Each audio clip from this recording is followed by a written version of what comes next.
So a doctor, a patient, and an oncologist walk into a bar. So that's how I start. Oh, wrong Ignite. So I'm going to talk about creating powerful patient communities today, or in other words, all you need is a hashtag and a dream. My journey, I'm a 3-time cancer survivor. I was first diagnosed 22 years ago at the age of 19. I'll let you do the math. I was a sophomore at college at Syracuse University studying engineering, so I felt very at home yesterday with all the engineers that were up on stage doing all their quant stuff, but quickly became a case study in isolation. I lost my hair, I was very sick. While my friends were out drinking, I was getting chemo cocktails, but I still was able to graduate with my mechanical engineering degree in 5 years. Limited connections, so think of a time before the internet. It's very scary. Had no way of connecting with anybody, very limited by geography. Where you were treated is basically where you found your support group. There was no one like me, no one. Not a college kid, nobody. More cancer. In 2004 and 2007, I was diagnosed with breast cancer, mucinous carcinoma, and then had double mastectomy in 2007. There's some of my scans for your reference. That's the before picture.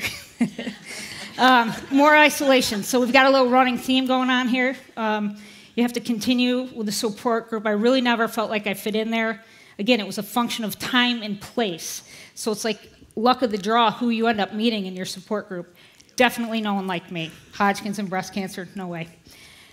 3 phases of the cancer journey is what I've learned over the last 22 years. You're diagnosed, you finish treatment, and then you're thrown out into the world to begin this long-term survivorship. And for me, that's where I struggle the most. So, big day in Twitter history. I signed up for Twitter on March 30th, 2008. And I'll hold the applause.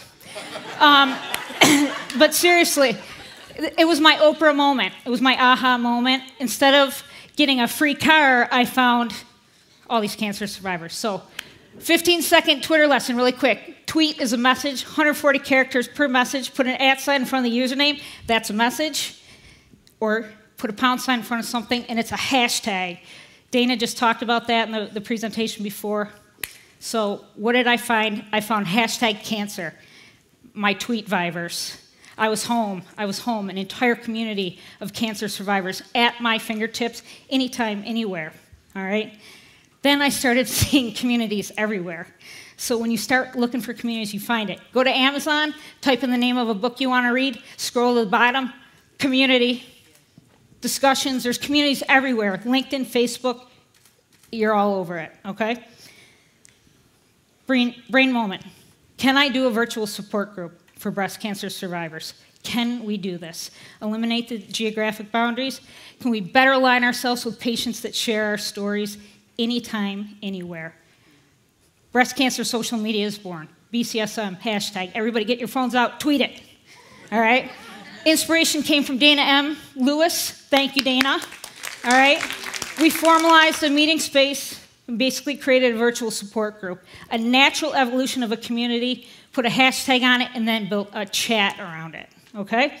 Every Monday night, 9 p.m. Eastern, since July 4th, 2011, we've been running this tweet chat, nonstop, okay? Topic changes weekly. Here's a nice snapshot of all the people that visited our chat last week. 147 people in a 1-hour period chatting about BCSM. Our topic last week was building community for the breast cancer group. Here's some stats. Everybody likes numbers. Last week in 1 hour, we generated 979 tweets, 134 people. Impressions, over 2 million impressions. We'll argue about that after this little conversation, but anyways, how do you make a successful community? Consistency, you meet every week, you set your time, you show up. That's half the battle. Share some work with co-moderators. Don't go alone. You can't build a community by yourself. Develop weekly topics and content. Community now polices itself. Zero tolerance for disrespect. We respect the differences of the community. Just a little side note, that's my stay off the internet during Breast Cancer Awareness Month. It's ugly. It's ugly out there. All right.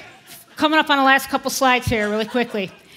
Since July of 2011, we've ripped off 77,000 tweets about BCSM, and we've had over 3,000 people join us to talk about breast cancer on Twitter, okay? You want to build a successful community? Make a commitment, be consistent, be transparent. Who's behind your community? Make it known that it's either patients, professionals, whatever. You got to respect that. Have empathy and respect for the people that you're dealing with. Everybody comes to this picture from a different perspective. Respect is the key to making it successful. Hit me up with a tweet, and I'd love to talk to you afterwards. Thank you very much for allowing me to speak here today. Alicia.